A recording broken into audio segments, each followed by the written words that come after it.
कार्तिक माह में आठों वार की कथा। किसी गांव में एक माँ बेटा रहते थे और बहू भी साथ रहती थी। एक दिन सुबह माँ गंगा स्नान के लिए जा रही थी तो बहू से कह गई कि मेरे बेटे को सुबह रोटी दे देना। उसने कहा ठीक है, मैं दे दूंगी। सुबह बेटा उठा तो बोला कि माँ मुझे रोटी दो। यह सुन उसकी पत्नी आई और बोली कि ना तो तुम्हारी माँ यहाँ है और ना ही रोटी, कुछ कमाकर लाओगे तो मैं रोटी दूंगी। वह बोला भगवान, मैं कमाना नहीं जानता हूँ। लेकिन बहू नहीं मानी। उसने कहा अच्छा, तुम 4 रोटी आम के अचार के साथ ही दे दो। बहू ने 4 रोटी बनाई और अपने पति को दे दी। वह रोटी लेकर कुएं की मुंडेर पर आकर बैठ गया और भगवान को याद करने लगा। वह बोला राम, मैं कमाना नहीं जानता हूँ। भगवान उसकी बात सुन ब्राह्मण का भेष बनाकर आए और कहने लगे कि तुम इतने उदास क्यों बैठे हो। वह बोला मेरी पत्नी ने कहा है कि जब तुम कमाना जानोगे और कमा कर लाओगे तभी रोटी मिलेगी, लेकिन मैं कमाना नहीं जानता। भगवान बोले कि मैं भी कमाना नहीं जानता हूँ, लेकिन मैं 8 वारों के नाम जानता हूँ। इससे तुम्हारे घर अटूट भंडार भर जाएंगे। भगवान बोले कि तुम चावल के दाने ले लेना और पानी की घंटी लेना। जो बर्तन ढके हुए हैं उनका मुंह खोल देना और जो घर के बर्तन उल्टे पड़े हैं उन्हें सीधा कर देना।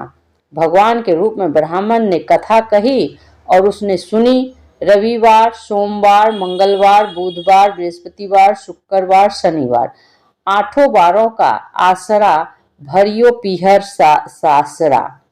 इसके बाद उसके घर में अटूट भंडार होते चले गए। घर पहुंचा तो उसकी पत्नी ने पूछा कि क्या लाए हो। उसने कहा कि 8 वारों का नाम लाया हूँ। पत्नी ने सोचा चलो कुछ तो लाया है। पति फिर बोला कि चावल के दाने और पानी की घंटी ला। जो आधे मुंह पड़े हैं उन्हें सीधा कर, जो ढके हैं उनका मुंह खोल दे। पति ने कही, पत्नी ने सुनी। रविवार, सोमवार, मंगलवार, बुधवार, बृहस्पतिवार, शुक्रवार, शनिवार 8 वारों का आसरा भरियो पीहर सासरा और अटूट भंडार होते चले गए। अपनी पत्नी से उसने एक दिन कहा कि मैं बेटी से मिलने जा रहा हूँ। फटे से कपड़े पहन बेटी के यहाँ गया तो बच्चे बोले कि नाना आए हैं, नाना आए हैं। बेटी बोली कि नाना क्या लाए हैं। 2 दिन की मुफ्त रोटियां तोड़ने आए हैं। बेचारा सोचने लगा कि गरीबी सब कहलवा देती है मुख से। पिता ने बेटी से कहा कि बेटी मेरी 8 वार की कहानी सुन ले। बेटी ने जवाब दिया कि पिताजी मेरा जूठा है और पिता भूखा ही सो गया। अगले दिन बेटी को पिता पर तरस आता है तो कहती है कि पिताजी आप अपनी कहानी सुनाओ।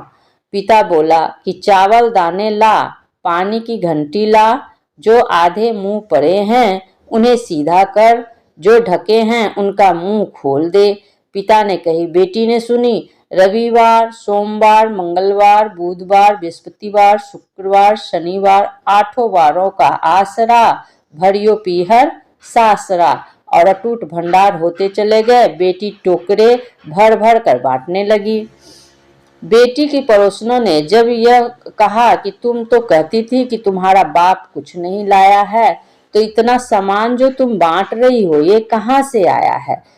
बेटी ने जवाब दिया कि मेरे पिता तो खाली हाथ ही आए थे, ये तो 8 वारों की कहानी का फल है। पड़ोसन बोली कि अपने पिता को कहो कि वह हमें भी 8 वार की कहानी सुना दे। पिता ने कहा कि आज तो मेरा मुंह जूठा हो गया है, लेकिन कल मैं कहानी सुना दूंगा। दूसरे दिन पिता ने बेटी की पड़ोसनों को भी 8 वारों की कहानी सुनाई, जिससे उनके घर में भी अटूट भंडार भर गए। जैसे भगवान के भेष में ब्राह्मण की 8 वारों की कहानी से सबके भंडार भर गए, उसी तरह से कहानी कहने वाले और सुनने वालों के भी भंडार भर जाएं।